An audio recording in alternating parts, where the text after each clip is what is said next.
Dear Tim and Moby, where do the scientific names for animals come from? From Esther. Scientists like to organize everything. It helps them understand what they're studying.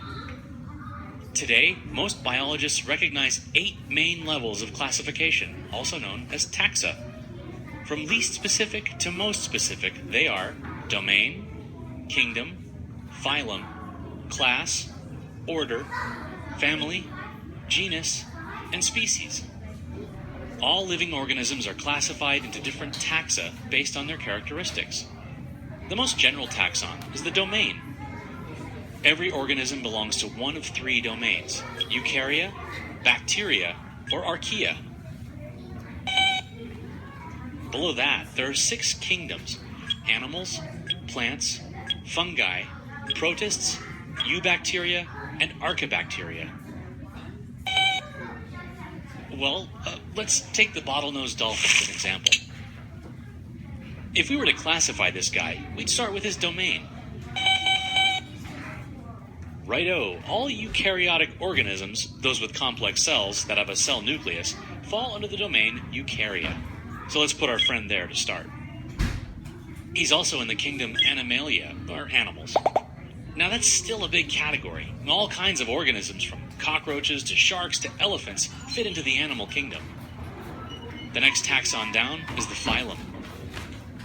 There are several dozen different phyla in the animal kingdom.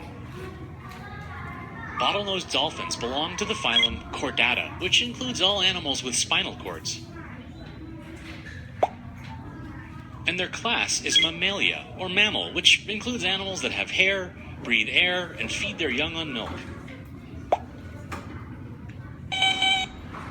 Right, each taxon down the list includes fewer and fewer distinct organisms, until you get to the bottom level, species. Any 2 organisms that can breed and produce babies that are capable of breeding belong to the same species. Well, like you wouldn't breed a dog and a cat. Scientists generally call organisms by their genus, followed by the specific name or species. For dolphins, that's Tursiops truncatus. This naming system is called Binomial Nomenclature. It was popularized in the 18th century by Carolus Linnaeus, a Swedish naturalist. Binomial means 2 names in Latin, and nomenclature just means any system for naming stuff. Yeah, names like Tursiops truncatus are a little weird sounding because they're all in Latin and Greek. But it's a useful system because it ensures we know exactly what animal we're talking about. Like, if you just said dolphin, you might mean any one of a bunch of different species. Plus, the word for dolphin is different in different languages, so someone from another country might not know what you're talking about.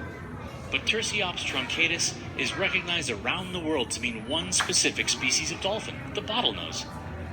Since all genus names are unique, you can figure out an organism's family, order, class, phylum, and kingdom from just the binomial name.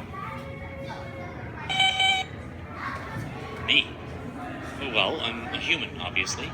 Humans belong to domain Eukarya, kingdom Animalia, phylum Chordata, class Mammalia, order Primates, family Hominidae, genus Homo, and species Sapiens.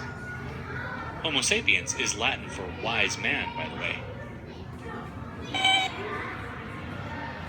Huh.